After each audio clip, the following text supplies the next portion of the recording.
ஹாய்ங்க, இன்றைக்கி வந்து நம்ம நிலக்கடலை பருப்பு சட்னி எப்படி செய்கிறதுன்னு தான் பார்க்க போகிறோம். வாங்க எப்படி செய்கிறதுன்னு பார்க்கலாம்.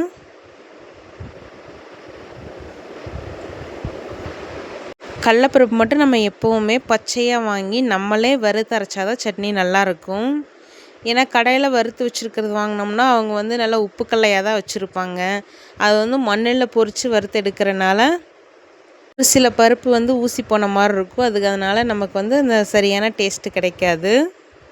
அதனால் இன்றைக்கி வந்து நம்ம பருப்பு எப்போவுமே வீட்டில் வாங்கிட்டு வந்து வறுத்து தான் அரைப்போம். ஃபஸ்ட்டு வந்து நம்ம பருப்பு நல்லா வறுத்து எடுத்துக்கலாம். லோ ஃப்ளேமில் வச்சு தான் நம்ம வந்து எப்போவுமே பருப்பு நல்லா வதக்கணும்.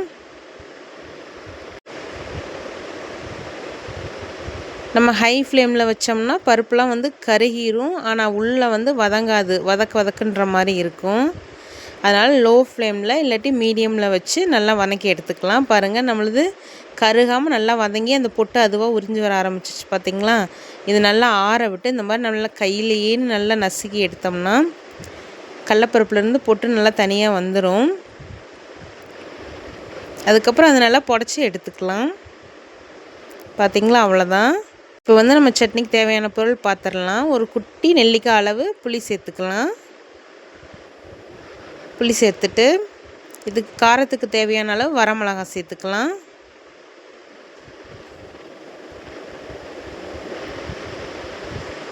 நீங்கள் பச்சை மிளகா கூட 2 தேவைன்னா சேர்த்துக்கலாம்.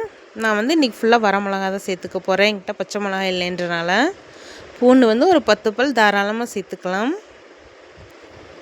அப்புறம் பச்சை கருவேப்பிலை இந்த சட்னிக்கு எவ்வளோ சேர்த்துக்கிறோமோ அவ்வளோ நல்லா டேஸ்ட்டாக இருக்கும், வாசனையாகவும் இருக்கும். இப்போ நம்ம ஆற வச்சு எடுத்துருக்க கடலப்பருப்பு சேர்த்துக்கலாம்.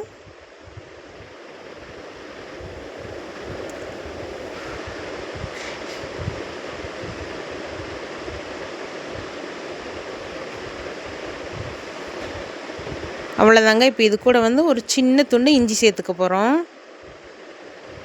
இப்போ இதுக்கு தேவையான அளவு உப்பு சேர்த்துக்கலாம். இப்போ வந்து நம்ம அரைக்க ஆரம்பிச்சிடலாம். ஒரு பல்ஸ் விட்டு தான் அரைக்கணும். மொத்தமாக அரைச்சோம்னா பாதி வந்து அரைப்படாமல் பருப்பருன்னு இருக்கும். ஒரு பல்ஸாக விட்டு எடுத்துக்கலாம். பாருங்கள், இந்த மாதிரி இருக்கணும். இதுக்கப்புறம் தான் நம்ம தண்ணி சேர்த்து அரைக்கணும். இப்போ கொஞ்சம் கொஞ்சமாக தண்ணி சேர்த்து நம்ம அரைச்சிக்கலாம்.